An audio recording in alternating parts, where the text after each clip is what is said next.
Hello అండి. నా YouTube దోస్తులందరికీ స్వాగతం, సుస్వాగతం నా ఛానల్‌కి. సో, ఫైనల్‌గా మేము చెన్నై సెంట్రల్ అయితే దిగేసాము. మార్నింగ్ 4:20 ఇంచుమించు 4:19, 4:20 ఆ మధ్యలో దిగాము. ఈ వీడియో వచ్చేసి మా వారు నేను చెప్పకముందే వీడియో తీస్తున్నారండోయ్! అదేంటో గాని.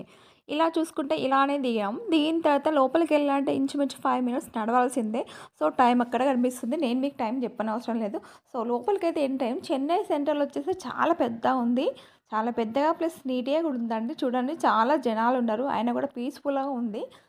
చూడండి చుట్టుపక్కల చూస్తే చాలా యూజువల్స్ అంటే షాప్స్ గానీ, టీ కొట్లు గానీ అన్నీ బాగున్నాయి. ఇలా లోపలికెళ్ళి నడుచుకుంటూ కాస్త దూరం వచ్చేస్తే ఇలా బయటకొచ్చేస్తామండి.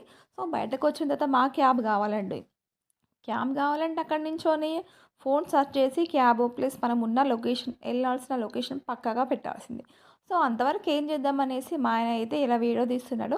నేను ఇంకొంచెం ముందుకు నడిచేద్దామనేసి బ్యాగ్ పట్టుకొని అలా నడిచేస్తున్నాను. కరెక్ట్ సెంట్రల్‌కి ఆపోజిట్‌లో నించున్నామండి. ఎందుకంటే క్యాబ్‌కు పాయింట్ ఉండాలి కదండీ! ఎక్కే పాయింట్. అందుకే ఇలా అన్నమాట. ఇలా ఓవర్ బ్రిడ్జ్ అంటే కింద బ్రిడ్జి ఉందండి. అంతకుముందు లేకుండే. ఎందుకంటే 2 ఇయర్స్ కిందట ఉన్నప్పుడైతే ఇదైతే లేకుండే. సో, ఇక్కడే ఎందుకు ఆగామంటే అక్కడ చిన్న టెంపుల్ ఉంది. మీరు గమనించారో లేదో. క్యాబోనికి కరెక్ట్ అడ్రెస్ చెప్పడమే కనేసి అక్కడ నించున్నాం.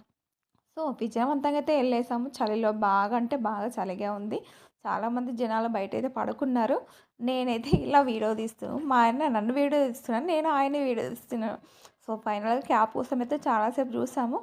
సో, క్యాబ్ అయితే బుక్ చేసుకున్నాము.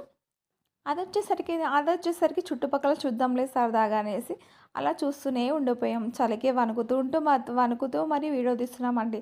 తప్పేదేం లేదుగా అలా సరదాగా అన్నమాట.